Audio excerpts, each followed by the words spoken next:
Nous avons deux phases vraiment de préparation pour un ouragan. La première phase, comme je l'ai dit, c'est la préparation. Donc on a actuellement des équipes qui sont déployées principalement dans le nord du pays afin d'inspecter les sites principaux qui risquent d'être touchés par cet événement.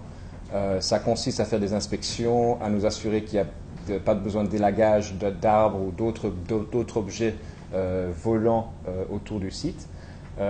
Et aussi de nous assurer que les équipements sont bien attachés et que nous avons suffisamment de diesel pour que le site puisse tenir et continuer à tourner le temps qu'il faut pour éventuellement se rendre sur place. En plus de ça, on a travaillé hier avec la DPC au COUN et ensemble avec le CONATEL aussi pour le plan de communication. Donc le point là, c'est que nous avons reçu des messages depuis hier soir déjà de la DPC que nous sommes en train de divulguer à travers le pays. Dans les prochaines heures et jours, on va essayer de focaliser ces messages sur les zones concernées pour éviter d'avertir des gens qui ne seront pas forcément affectés et d'ajuster le message selon la gravité du problème et donc le communiquer comme ça. Deuxième chose, donc une fois que l'événement arrive et passe, bien sûr, lors de l'événement, tout le monde va se mettre en sécurité, incluant nos techniciens qui sont déployés dans le nord. Après le passage, on fait un constat des dégâts éventuels et puis on a des équipes d'intervention rapide qui vont commencer à intervenir sur les antennes concernées. On s'attend, dans les dernières prévisions, on s'attend surtout à avoir beaucoup de pluie. C'est une des raisons qu'on travaille beaucoup sur le stockage du diesel afin qu'on ait du diesel sur toutes nos antennes à travers le pays. Mais dans le nord, on s'attend quand même à avoir quelques vents.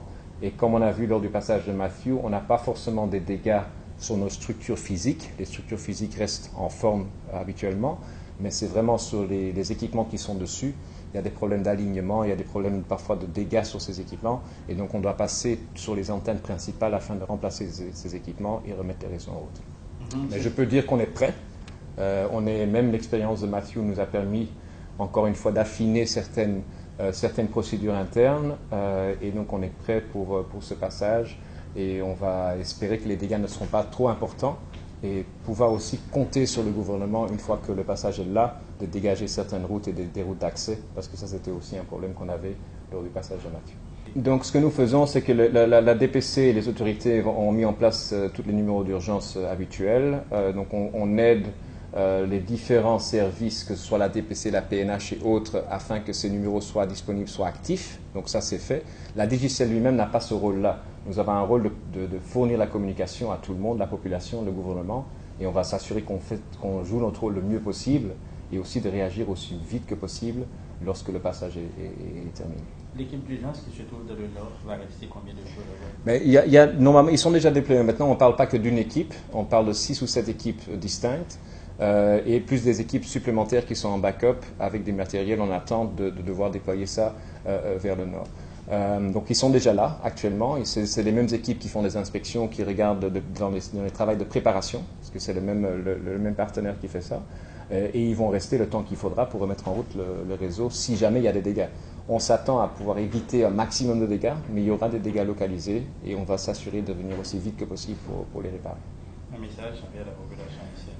Peut-être que pendant un message, c'est qu'on est prêt. La Digicel s'est préparée et on veut vraiment s'assurer qu'on offre le meilleur service possible. Quelques consignes, lors du passage, lorsque vous voulez faire des communications, essayez peut-être de limiter ça à des textes, des SMS, vraiment au niveau même du cyclone. Ça peut aider à éviter éventuellement la congestion. Et aussi, les SMS peuvent passer parfois plus facilement qu'un appel voix ou un appel data. Et puis, restez patient, écoutez les radios après le passage afin qu'on puisse vous informer aussi vite que possible sur d'éventuelles réparations à faire dans le coin.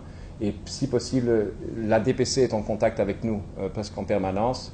Donc, si possible, passez par la DPC. S'il y a des points spécifiques, des dangers liés à nos équipements ou autres à communiquer, communiquez ça à la DPC, elle va nous les communiquer et on va intervenir aussi vite que possible. Et puis bon courage pour le nord du pays. J'espère que ça se passera bien et que ça sera vite terminé.